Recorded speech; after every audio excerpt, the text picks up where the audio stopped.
From Daphne forcing herself on the Duke of Hastings, to Kate's sizzling sexual encounter with her sister's groom-to-be, these are Bridgerton's most disturbing moments. Starting off with the time Daphne forgot the whole concept of consent. In Season 1, Episode 6, we see Simon and Daphne swishing around Hastings Manor, making love in every way possible. The newlyweds were visibly intoxicated by passion and couldn't keep their hands off one another, especially because Daphne had only recently started learning about the pleasures of sex, and, under Simon's tutelage, she seemed eager to explore something that had always been forbidden to her, and we can't really blame her now, can we? It must have been hard being a woman in the Regency era. They didn't even have vibrators yet. Back then, intercourse before marriage was a big no-no, so if the girl was finally getting some action, why would she hold back? While the entire episode shocked and surprised viewers with its raunchy intimate scenes, what truly disturbed fans was a bedroom encounter between the pair. Toward the end of the 57-minute episode, Mrs. Hastings suspects Simon's hiding something from her, because he's always pulling out right before finishing, and this piqued her suspicions. But instead of asking Simon if something's wrong, Daphne takes matters into her own hands, and basically forces herself onto him. And get this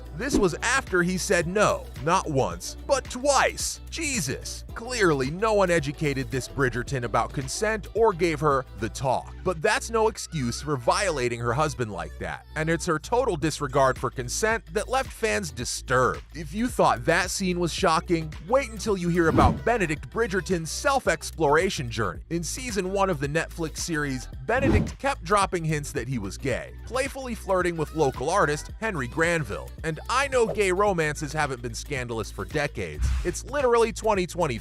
But what surprises viewers is this one particular scene from the first season, when Henry invites Benedict into his house, and the second-born Bridgerton is left in awe of what he sees there, as are the viewers. Henry's home is a hub for all sorts of degenerate behavior: drugs, naked women, men, you name it. It's a total debauchery pad. And to top it all off, Benedict ends up in a threesome situation in the hallway. Now, for those of us who were freaked out by so much nudity, it was disturbing to watch. But then again, this is nothing compared to Lady Portia's cougar moment. Say what you will about her, but Mommy Featherington never fails to surprise her fans. Whether it's her persistent attempts at marrying off her unwedded daughters or her genius schemes to get rich, this woman's always on top of her game. But from the looks of it, Jack Featherington almost managed to play the player when the Featherington lady's estranged cousin first makes an appearance in Season 2. Portia immediately tries to set him up with her daughter Prudence, but it doesn't take long for everyone to see how awkward their pairing is. And mind you, I'm not even considering the fact that they're cousins. Well, to be fair, third cousins. And while incest was more socially acceptable back in the 1700s, it was still uncomfortable for fans to watch in 2023. What's even more disturbing is that once Lady Portia starts working with Jack, they scam residents of the Ton by tricking them into investing in Jack's non-existent mining business. And somehow, out of all that, these two masterminds start to develop some weird, twisted romance. And when their scheme's finally about to be revealed, the two lovebirds plan to run away to the States. In fact, in one episode of the show, we literally see Jack seducing Portia to stop her from backing out of their plan. Keep in mind, this is a woman who's old enough to be his mother, and while I can't speak for everyone, watching these two get all lovey-dovey on screen just didn't sit right with me, and a whole lot of viewers seem to agree. But that's not even the most disturbing thing Portia's done. Her scheme to get Jack to marry Prudence left viewers horrified. Before Portia realized that Jack's broke, she spent a lot of time and energy training Prudence to seduce him, just so her daughter could marry rich and save the family name. And while all her schemes are hilarious to watch, she takes it a little too far when she puts her own daughter's reputation at risk just so she could bag him a wealthy suitor. That's right, Lady Feathering tricks the two into being alone in an orange orchard, while the rest of the town's busy enjoying a lavish party. And then she shows up with a whole crowd of people, claiming that Cousin Jack somehow ruined her daughter's name, and that he has no choice but to marry her now. Sheesh. This woman didn't think twice before risking her daughter's life like that, and it was all for money. I understand why finding Prudence a rich suitor was important, but had Jack refused to marry her, she would have been completely ruined. And that's not even the whole story. She falsely falsely accuses Jack, fully knowing he's innocent. No wonder this lady's ruthless greed left fans a little disturbed. But she's not the only Bridgerton character who's shocked fans with their behavior. Portia's daughter follows in her footsteps when it comes to getting what she wants. And what's more disturbing than watching someone stab their best friend in the back? The Featheringtons are clearly an ambitious lot, and that's part of the reason why fans love to see them on screen. But then, when we see one of our all-time favorite characters take a dark turn just to save herself, it's only natural to feel a little disturbed. And that's exactly what happened when fans saw Penelope's villainess side. When her best friend Eloise is on the brink of discovering that Penelope is Lady Whistledown, the gossip monger who decides to expose her forbidden romance to the world. Yes, you heard that right. Penelope, under the secretive mask of Lady Whistledown, tells the whole town about her best friend's blooming love with the working class Theo. Jeez. This not only tarnishes the Bridgerton name, but it takes away Eloise's chance of finding a suitor. Of course, the Regency-era Gossip Girl justifies this by saying she was simply trying to thwart the Queen's suspicions about Eloise being Lady Whistledown. But we all know what her true intentions were, and seeing her turn her back on her friend like that was genuinely disturbing. When it comes to two-timing Bridgerton characters, no one does it better than Anthony. Fans see Anthony's double standards from the very first episode, when he calls his sister out for even the slightest lewd behavior, while sleeping with an opera singer behind everyone's back. But this isn't even what makes his behavior so disturbing. It's the way he treats his secret lover. In episode 4 of season 1, Anthony's repulsive demeanor toward women and his toxic masculinity reaches new heights. When he discovers that his best friend kissed his sister, the eldest Bridgerton loses it. He's ready to kill Simon, but right before he hits the road, he pays a visit to Sienna for one final bang, before the ultimate bang bang, if you know what I mean. Now, I don't expect Anthony to be the biggest feminist in the world. I mean, it was the 1700s. But watching the Bridgerton patriarch choke Sienna and treat her like an object during the sexual encounter was genuinely horrifying, especially for female viewers. No wonder fans were disturbed. But not all of Anthony's disturbing moments are so violent. Some of them are even romantic, like his lovemaking scene with Kate, for instance. Showrunners made us wait for 7 whole episodes before Anthony finally slept together, and for anyone who's seen the show, having to watch these two awkwardly swim around their intense sexual tension was so infuriating. But even when it finally happened, the show's creators added a disturbing twist. And no, this time there were no issues regarding consent, so don't worry. This time, it was just someone sleeping with their sister's future husband. That's right, fans are so swept away in Kate and Anthony's sizzling chemistry that everyone forgets that when their romance blossomed, Anthony was courting Kate's younger sister. And that's not even the most disturbing bit. When these two have sex for the first time, it's a day after Anthony and Edwina's disastrous wedding, where the younger Sharma pauses the event because she senses the tension between her older sister and her future husband. Can you imagine? They didn't even wait an entire day before fooling around, even after breaking Edwina's heart. And the craziest part is, Kate actually claims to love her sister the most in the world. Isn't it disturbing to think that your sister, who you look up to so much, not only sabotages your wedding, but sleeps with your husband to be the very next day? Only in Bridgerton, I swear to God. And yes, it wasn't certain that Anthony would still marry Edwina. But hey, dating your sister's ex is just as disturbing. So, from Kate's sizzling sexual encounter with her sister's groom-to-be, to Daphne forcing herself on the Duke of Hastings, these were Bridgerton's most disturbing moments.